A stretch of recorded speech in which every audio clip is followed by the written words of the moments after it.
But there is no reason to put up with this profound embarrassment, because there is something you can do right now to put a stop to this frequent and painful need to urinate. And that's to take action.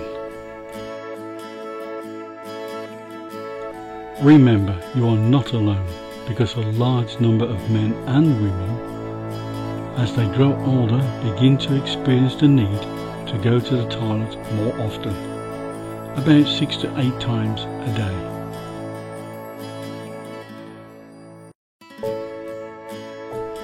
But if you are experiencing any pain, stinging, blood in the urine, or needing the toilet during the night, then you could possibly have a urinary tract problem. And trust me, you shouldn't ignore your symptoms, as it could lead to further complications down the road. The biggest problem is knowing how to recognise which symptom you are suffering from. Most, if not all, find themselves running from one idea to another, getting nowhere.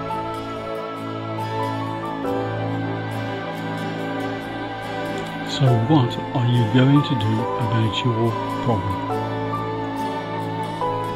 We have your solution. Your first port of call should be to find out what's going on, what's causing your problem. It's easier than you think. Just click on the link below.